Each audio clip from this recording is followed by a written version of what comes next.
I know we talked a little bit about it after Game 1, but can you talk some more about David Krejci and just how he's kind of taking the bull by the horns here, just almost carrying his team offensively?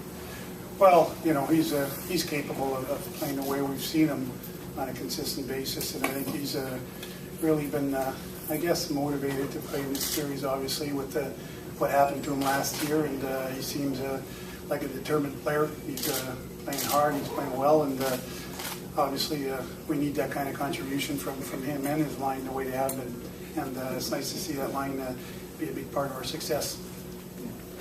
Doug Flynn, Coach.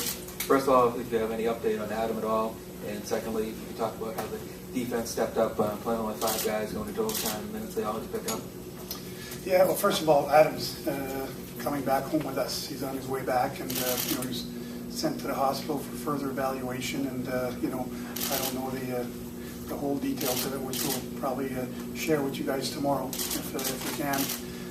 But he's coming back with us, so that's a good sign in itself. RD, I think, did a great job of stepping up, and I know they really played a lot of their top 4 Ds who had a lot of ice time, and looked like both teams had a really short bench tonight, and you could tell in overtime, the fatigue was setting in on both sides, and it was a matter of will and desire, and somebody had to find a way to win, and that's the one thing we did well, is we found a way to win.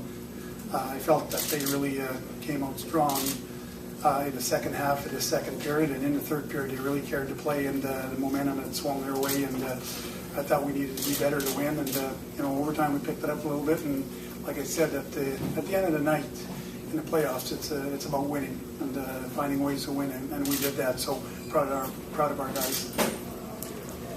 Hi, Nalco from Nesson. A lot of the guys in the locker room after the game talked about just how great Tim Thomas was tonight. Andrew Farris even went so far as to say today was special. Can you just comment on his game?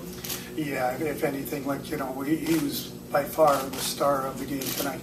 He made some outstanding saves, especially when they started coming at us and they had some unbelievable scoring chances. He stood tall and he made some great saves, and no doubt, if it's not for Timmy, we might not be standing here tonight with a win. And but that's what goaltenders do for you in playoffs, and that's what you like to see in order to certainly build some confidence in your team. When you know that the goaltender's there to bail you out, it really builds a lot of confidence, and Tim has given us that.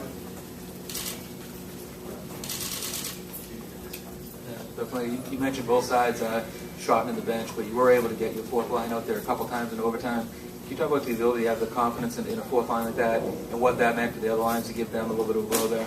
Well, that's what we had to do. At one point, you could see your bench is running out of gas, and you got to go with your 4th line, and they got to go out there and do the job. And we've had confidence in them all year, so it was a matter of them going out there. And for one time, I know for sure, they were out there against the other team's top line, and there's no doubt I would have liked to have had a better scenario, but that's where we were at the time of the game. And again, you got to believe in those guys, and they got to do the job, and then they kept them off the score sheet. So it's things like that really help your team win. And hopefully our bench got their second win with a couple of shifts from our 4th line, and maybe hopefully that was one of the reasons that we found a way to win.